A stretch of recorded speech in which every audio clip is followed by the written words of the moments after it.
So today we are going to have the session we're going to call You Give Us 22 Minutes, We'll Give You the World.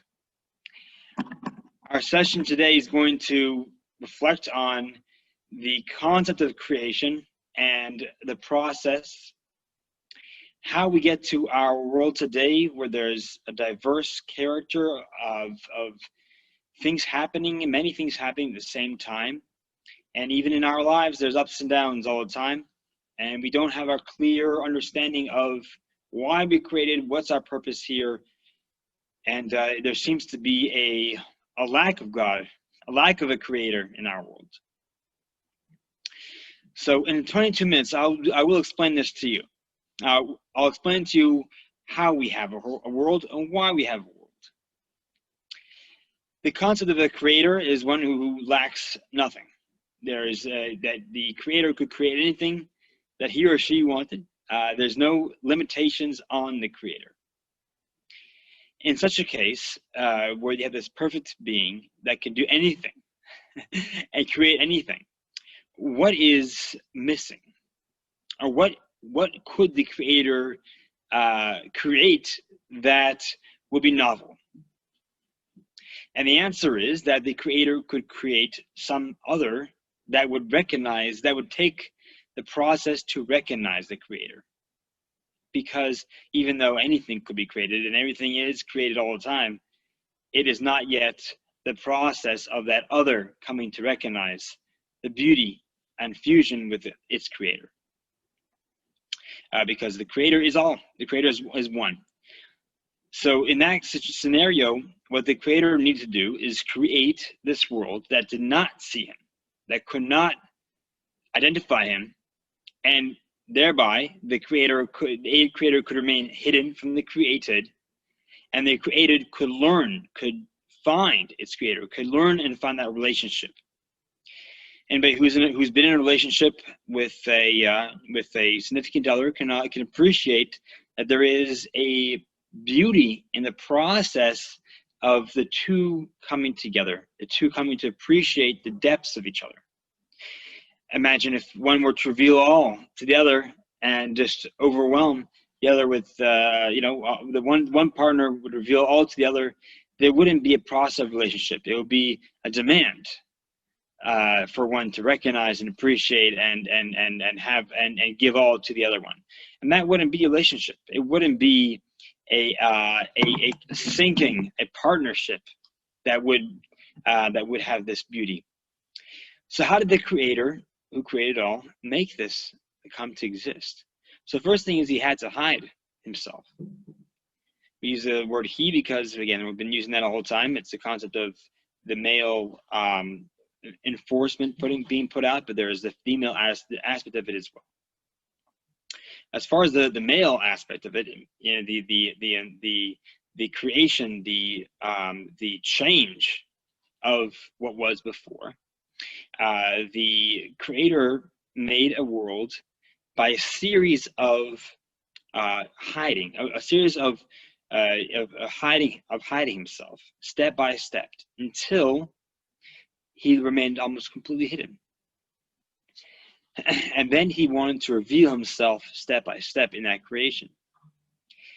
So how did he do it? And I give a lot of the way to do this is always by example, learning from examples in our world, because our world is created in the image of the creator.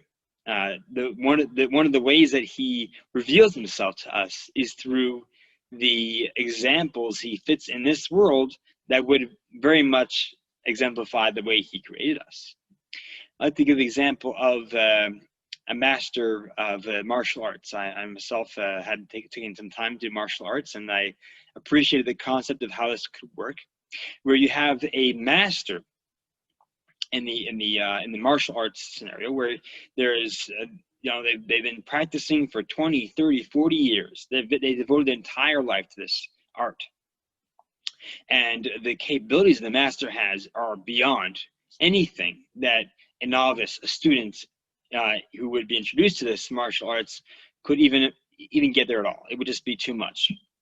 A personal experience with Taekwondo, Hapkido. So there you have a couple different arts over there, and the great grandmaster, has been, it's been very much celebrated. And what the person that was teaching me, and several other students that were with me, had quite a bit of experience and a lot of capabilities. So here we have the teacher coming the first time to the student, and the teacher says, okay, let's introduce you to martial arts, to what martial arts can do for you as a person, and can and the coolest power of it. So here we have the teacher, and the first thing the teacher does is the teacher shows off. The teacher shows one of his great capacities, and they can, it jumps in the air 5 feet and kicks 5 things, smashes five boards, and punches 5 things, does a double flip in the air, and and lands on the ground perfectly on his feet and fine. So here we have this tremendous, awesome show of power. Now, why does the teacher do that in the beginning? Just like any scientist who comes into to wow the class and just displays it all, because the teacher wants to show the class the ultimate power of what a relationship is. And this is what happens sometimes on a date. The first time, when somebody has that feeling that there's like, wow, there's this power there, but can't quantify all of that. It's more about, okay, well, where do I place this all? But there is this powerful feeling of connection. The same way that student feels wowed by the teacher. I want to be part of this class. This is cool. But then the teacher goes to the student and says, okay, now it's your time to do this crazy move. And the student is, very willing, and, I can do it also, but then goes and tries to do the move, and half a second later falls flat on his face. Now, why is that? Because the student doesn't yet get the processes that the teacher had learned to become the teacher. So, but the student feels the power. The student feels, I want to be there, because they saw that. And they're somewhat broken because they cannot get there. So the teacher says, okay, now you see what it was, and now I'll teach you step by step how to get there. And there's a lot of steps in the process. And it starts off doing some very small, very simple moves, almost baby moves, baby steps. And at each step the teacher pushes the student a little more, be a little more flexible. It's a little more painful. It takes a little more time to exercise it, to practice it. And when it's not good enough, I have to go back to the drawing board and do it again, whether it's a form or whether it's a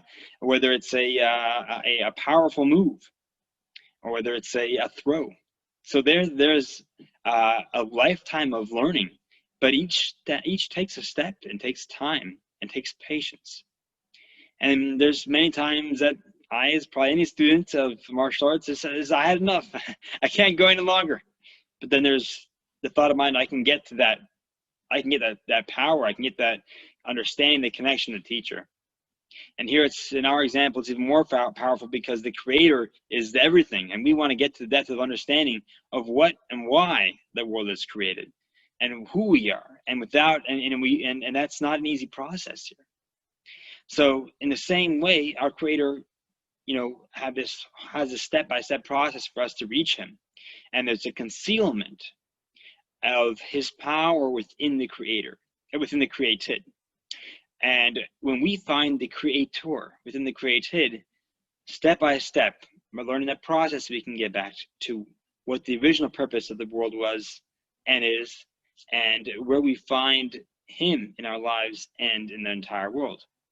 It's not an easy process because it comes with a lot of learning. And if we had it all, it wouldn't be special. But if we didn't, so we have to have the capability, which we do, but we have to not have it easy, because if we did, there would be no partnership, there would be no relationship. Anybody's gone through a relationship, whether it's parent to child, spouse, or significant other, there's going to be everyone understands there's many times a painful process, and the ultimate comes from the process of finding through concealment. So how did God hide his how did the Creator hide His power throughout the universe? Essentially, everything that we see in the world has this power. Whether you go back to the example of the martial arts, so around the room you might find different symbols and different types of tools to use, weapons, and each of them has its own. It's not just the weapon; it has its art to it. And we look at it, and I know whether some of the boys I used to take to the class would say, "Oh, that's so cool! I want to use that sword and chop things." No, there's a process to understanding what the beauty of what that sword combined with the human power can accomplish. So there's really in everything around the world we see, whether it's in a tree, an animal, or another human being, there is divine power that we have to harness. But that's a concealment. There's a process of concealment there. We call this in the spiritual worlds they call it the breaking of the world, the breaking of the vessels. Some refer to it in the Kabbalistic concepts of tohu, chaos, versus tikkun, which is building things correctly in a established way. So the beginning of the world would be a chaos. The teacher just showing everything off. The power is all there. But then it breaks down because the student does not understand it, does not get it. But then step by step, the student pieces it together. I think the example of a puzzle where you have, beautiful landscape. Part of the landscape has buildings and trees and sky, and part of it is mud. Part of it is, things that don't look beautiful. But there's, maybe a transition between the mud and the flowers and then the sky and the beautiful landscape. But that puzzle sometimes now is broken up in a bunch of little pieces and given to us all. Maybe you all have one little piece of that puzzle. And then we have to go and say, okay, let's put this puzzle together, this piece and that piece. And sometimes, when you have a little kid, they say take a rose and they take a piece of the mud and they stick it together. It almost fits, but that doesn't really fit. But I want it to fit. And you'd say, no. It's a process here. You have to get the transition between the mud to the grass and the roses, and then to the sky, the trees in the sky.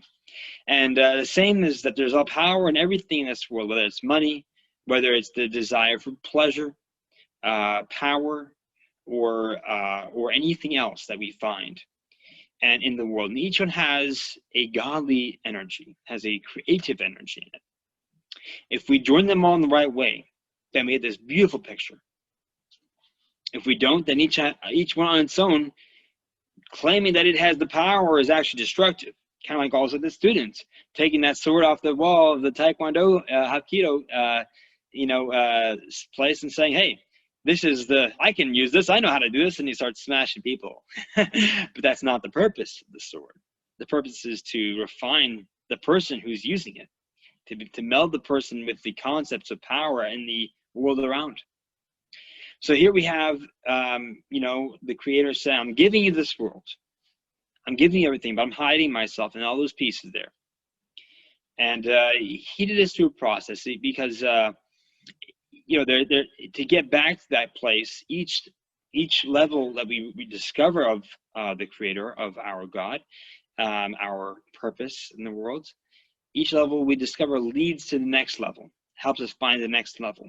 We talk about angels, we talk about supernal worlds, but you could also talk about love, talk about the power of connection of others, of synergy. And each of those, the more synergy you have, the more you tap into the higher levels, the more you can synergize with your world and connect, understand what's the purpose of the world, and then use it to its rightful purpose, the more you can reach a high level.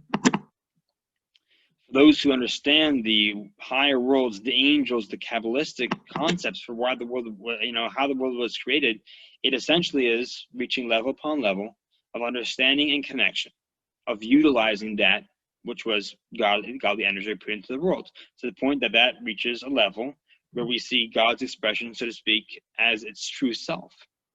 The angels are expressions of God, expressions of the Creator to channel energy to our world. And those angels can only be viewed when one is in touch with that energy, when one wants that energy to actually be revealed in life and to act upon it, to use it to make a better world.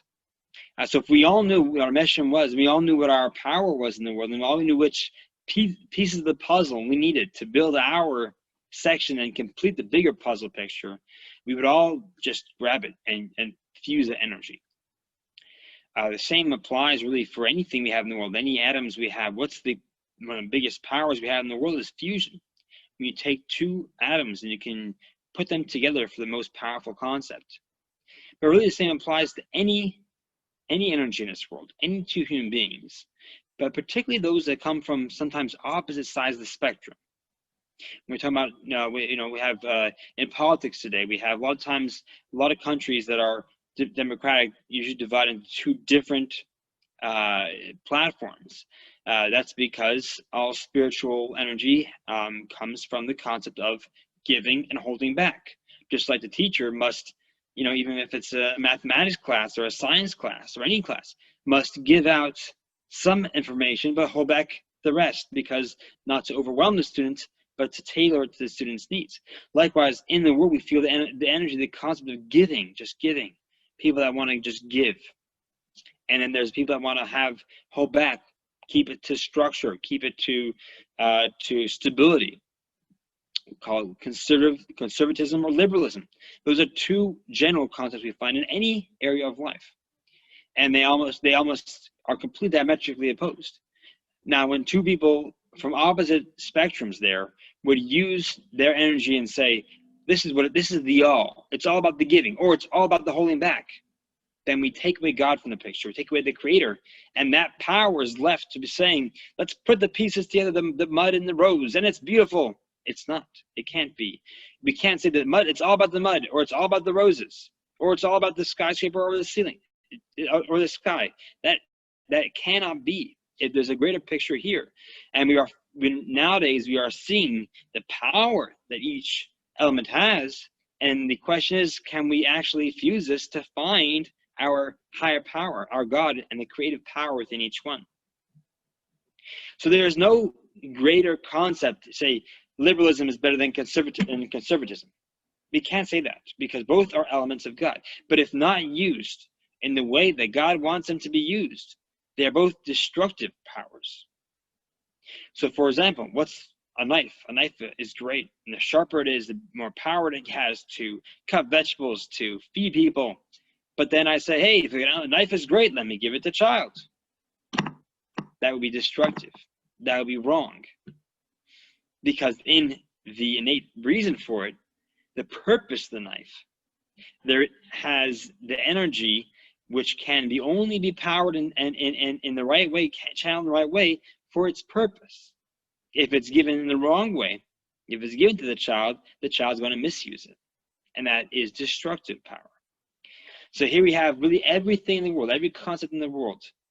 It has that power, and we can find God within there as long as we are looking for God. So say I want to be liberal and I want to be kind. Great. But am I kind the way that God wants me to be kind? Am I kind in a way that reveals his purpose for reality? Do I be kind and say, here, I'm being kind, and I want you to take this kindness and give it to others because God wants his kindness to be revealed in the world. He wants his name and his power and the recognition of him to be revealed in the world. If I conservative say, hey, we need structure here. But what is the structure based off? Whether it has to be based off consequences of understanding the right and the wrong. But who's right and wrong? Is it my right and wrong, or is it God's right and wrong? Is it the God that was there beyond any recognized religion? Before any recognized religion. So there's no fealty to human being. It's a fealty to the structure of God. When we don't use these things the right way, it introduces a concealment in the world and introduces pain and suffering. And that, unfortunately, sometimes it was revealed into our world by things that, so to speak, we did not have a part in. So Adam, the first man, and Eve, the first woman, Chava, they ate from the tree of knowledge and introduced the concept of death and pain in the world. Because here they use the power of God, eating knowledge, and said we want to have an understanding and an appreciation of that knowledge on our own terms, not on God's terms. And from that episode, came about all pain and suffering here. And it's in this world. It became a concealment because now we had to learn. We had to take the step-by-step process to learn why we should not eat from that tree of knowledge, i.e., why we should not use anything in the world the wrong way. And now different people may have different elements of concealment. Some people are afflicted by more pain. Some people are afflicted by more suffering or more process than others, as what it seems. As a famous saying that it is, though, if everybody saw they had a room full of packages, each one had their own package of trials and tribulations and triumphs and purpose in the world. And, they were introduced to the room, they would take their own package as opposed to everyone else's. Why? Because even if it might not seem so attractive to be through challenges, there's very deep meaning to those challenges. When someone can appreciate that it all comes for a purpose, then that pain, that suffering, which is our part in rectifying the original concept of not necessarily sin, but of discovery of God, defining the purpose of God. It's not about the sin here. It's about learning. It's learning. We may have learned the wrong way, so we have to unlearn that and do it the right way. Sometimes we have sin. Sometimes we have, so to speak, sin in our lives, but it's not really sin. We did it the wrong way. So we did the crazy karate move and fell flat on our face. Now we learned the right way. So the history of the world's got to learn the right way. Our worlds and then our own personal lives. And sometimes we are accomplishing a piece of this puzzle in the greater picture of the world that we don't necessarily see the process here. We don't see the story. But the story is there. There's a purpose in the story. And there's this great story which I will relate to next session. It's a story that God revealed to Moses. And he talked to him about, but Moses also questioned, why? Is there fairness in the world? Is there truth? Is there to the purpose? Is there purpose in the pain and suffering? And God said, yes, there is. You don't know the whole story. But there is a purpose here, and there's many steps in the puzzle, in the process, and you and each and every person must have an essential reason to be here. Otherwise, you not be created. Whether it's an easy experience or a challenging experience, whether it's a growing experience, and whether you can't find that purpose yet, and need to struggle to find that purpose. There is a purpose in that struggle as well, because when the purpose does come around and the understanding does come around, it's so much deeper. And essentially, we're all here in the same world together to fulfill this grand purpose of revealing God in every single part of creation. Once again, the process of God creating the world and the process of us finding God is about a process of learning how to have this relationship, learning how to find this depth of purpose. And God reveals his ultimate self into every part of this purpose, every part of this meaning, and every part of this process. If we are to find that process, we need to go deeper and think into our own lives and find where he is and find where our purpose is and what we can do in our lives, how we can utilize what we are given, whether it's small or big or whatever we feel it is. We have to utilize that entirely to reveal God's purpose in our lives and in the lives of those around us. So we must, advance the message to others. In 22 minutes, I've given you the world. Our world is given to you. I'm just explaining it. That this is the purpose here. We're here for a reason, and there's ultimate power in every single part of the world. And we're here to say that there is a creator. We're here to find that creator in every part of our lives. When we do, that's the ultimate world. We won't need to have any more pain, process, growth. We'll get there. We'll get that. We'll find that relationship. We'll understand the angels. We'll get the process. We'll appreciate the challenges we've been through. And we won't need to have any more because we'll have that genuine connection and appreciation of our creator and every step in the process that he created the world with, and that we go back to find him, and that will be our ultimate world. I'm looking forward to that very soon with your help in finding God in your process and sharing that with me. Thank you very much.